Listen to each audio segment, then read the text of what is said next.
Hello दोस्तों, आप सबका स्वागत है मेरे चैनल पे। आज हम सीखेंगे कि ASP.NET MVC में रिपीटर कंट्रोल जैसी फंक्शनैलिटी कैसे इस्तेमाल करें। आगे बढ़ने से पहले आप सभी से निवेदन है कि आप मेरे चैनल को सब्सक्राइब करें और बेल आइकन दबाना ना भूलें। जैसा कि आप सब जानते हैं, ASP.NET MVC में कोई रिपीटर जैसा कंट्रोल नहीं होता, इसलिए हम डेटा को मॉडल क्लास के ज़रिए व्यू तक लेकर आएंगे और फिर फॉर लूप का इस्तेमाल करके उसे HTML टेबल में डिस्प्ले करेंगे।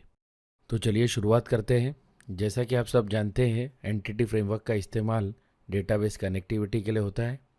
आज मैं आपको सिखाऊंगा कि ASP.NET MVC में एंटिटी फ्रेमवर्क को कैसे कॉन्फ़िगर करते हैं और किस तरह डेटाबेस से कनेक्ट करते हैं। सबसे पहले चलते हैं सॉल्यूशन एक्सप्लोरर की ओर, जहां पर हम एंटिटी डेटा मॉडल को ऐड करेंगे।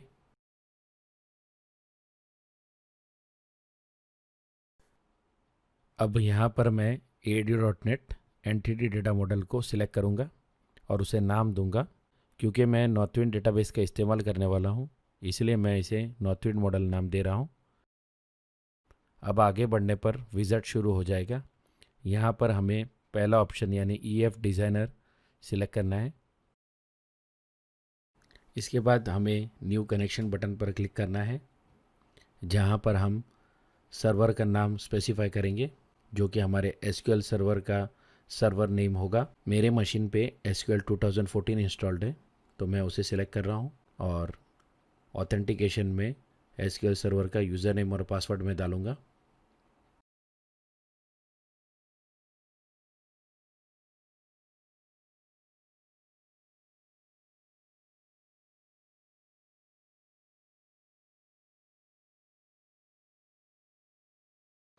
अब हमें डेटाबेस का नाम सिलेक्ट करना है जिससे हमें कनेक्ट करना है। मैं यहाँ पर नॉर्थविंड डेटाबेस से कनेक्ट करूँगा।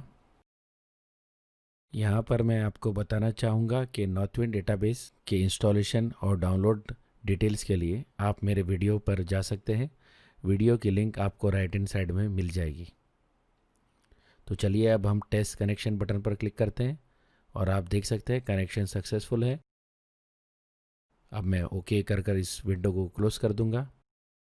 अब यहाँ पर आपको दो ऑप्शन मिलते हैं, येस या नो, यानी कि आपको यूज़र नेम और पासवर्ड को web.config में सेव करना है या नहीं। फ़िलहाल के लिए मैं येस पर क्लिक करके आगे बढ़ रहा हूँ। यहाँ पर मैं एंटिटी फ्रेमवर्क 5 का इस्तेमाल कर रहा हूँ, आप चाहे तो 6 भी कर सकते हैं। इस विंडो में आपको जो भी टेबल, व्यू या स्टोर प्रोसीजर जिसे आप यूज़ करना चाहते हैं एंटिटी फ्रेमवर्क का इस्तेमाल करके, उसे आप सिलेक्ट कर सकते हैं। यहाँ पर मैं कस्टमर्स टेबल का इस्तेमाल कर रहा हूँ और मैं फिनिश बटन दबा दूंगा। आप देख सकते हैं कस्टमर्स टेबल का डेटा मॉडल रेडी है और इसी के साथ हमारी एंटिटी फ्रेमवर्क की कॉन्फ़िगरेशन भी पूरी होती है।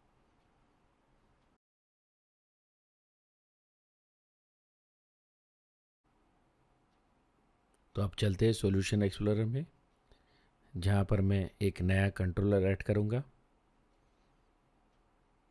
मैं एक एम्प्टी कंट्रोलर ऐड कर रहा हूँ और उसे नाम मैं होम दूंगा। अब यहाँ पर मैं इंडेक्स एक्शन मेथड में डेटाबेस से डेटा फैच करूँगा एंटिटी फ्रेमवर्क का इस्तेमाल करके। तो चलिए शुरुआत करते हैं। यहाँ पर मैं नॉर्थविंड एंटिटीज़ क्लास का इस्तेमाल करके उसका एक ऑब्जेक्ट बना रहा हूँ।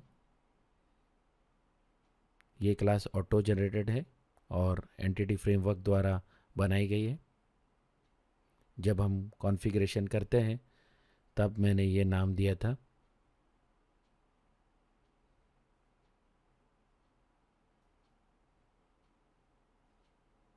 अब डायरेक्टली व्यू फंक्शन के अंदर मैं एक लिंक क्वेरी लिख रहा हूँ। यहाँ पर मैं कस्टमर्स को सिलेक्ट करूँगा एंटिटी फ्रेमवर्क के कस्टमर्स कलेक्शन से और टेक फंक्शन का इस्तेमाल करके मैं 10 रिकॉर्ड्स को सिलेक्ट कर रहा हूँ। आप चाहे तो सारे रिकॉर्ड्स भी दिखा सकते हैं, पर यहाँ पर मैं सिर्फ 10 रिकॉर्ड्स दिखाऊंगा। तो लीजिए, हमारा डेटाबेस से डेटा फैचिंग का पार्ट पूरा होता है। अब हम चलते हैं हमारे व्यू में। तो यहाँ पर मैं राइट क्लिक कर ऐड व्यू ऑप्शन सेलेक्ट करूँगा। यहाँ पर मैं एम्प्टी व्यू ऐड कर रहा हूँ और मॉडल क्लास में मैं एंटिटी डेटा मॉडल का कस्टमर क्लास सेलेक्ट कर रहा हूँ। तो लीजिए हमारा व्यू तैयार है और आप देख सकते हैं मॉडल में एंटिटी डेटा मॉडल का कस्टमर ऑब्जेक्ट सिलेक्टेड है। अब क्योंकि हमें यहाँ पर मल्टीपल डेटा दिखाना है इसलिए मैं उसे एक आई एन्यूमरेबल कनेक्शन में कन्वर्ट कर रहा हूँ। इस तरह हम व्यू को इन्फॉर्म कर रहे हैं कि यहाँ पर मॉडल एक सिंगल ऑब्जेक्ट की बजाय एक कलेक्शन होगा।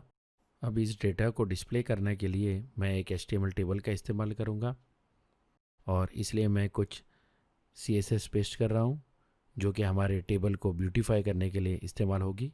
अब चलते हैं बॉडी टैग में जहाँ पर मैं HTML टेबल को क्रिएट करूँगा।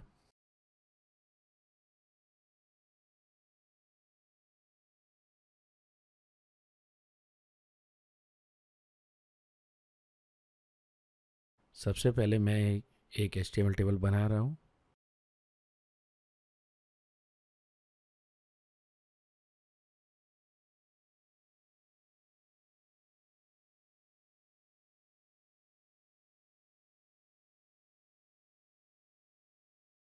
आप देख सकते हैं हमारे HTML टेबल का हेडर रो तैयार है। अब इस HTML टेबल के अंदर मैं रेजर सिंटैक्स का इस्तेमाल करके एक फॉर लूप लिखूंगा और HTML टेबल की रोज़ को डेटा के हिसाब से पॉपुलेट करूंगा। यानी कि मान लीजिए यहाँ पर 10 रिकॉर्ड्स है तो HTML टेबल में 10 रोज़ पॉपुलेट होगी।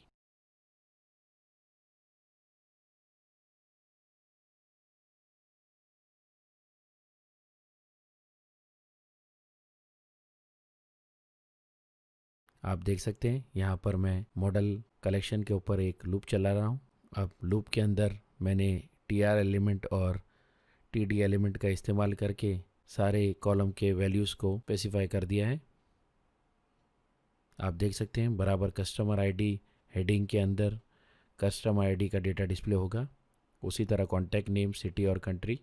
तो लीजिए हमारा फॉर ईच लूप भी कंप्लीट हो चुका है। अब हम कोड को रन कर चेक कर सकते हैं। तो आप देख सकते हैं HTML टेबल में डेटा डिस्प्ले हो रहा है। इसी के साथ हम वीडियो के अंत में आते हैं। आज हमने सीखा कि किस तरह एंटिटी फ्रेमवर्क को कॉन्फ़िगर किया जाता है, किस तरह उसे डेटाबेस से कनेक्ट किया जाता है और साथ ही साथ उसको MVC में किस तरह यूज़ कर सकते हैं। और मैंने आपको ये भी सिखाया कि अगर आपको डेटा डिस्प्ले करना है तो किस तरह आप डायनेमिकली HTML टेबल बनाकर डेटा को डिस्प्ले कर सकते हैं। सोर्स कोड की लिंक मैंने डिस्क्रिप्शन में डाल दी। आपका बहुत बहुत शुक्रिया वीडियो देखने के लिए। जल्द ही मिलते हैं अगले वीडियो में।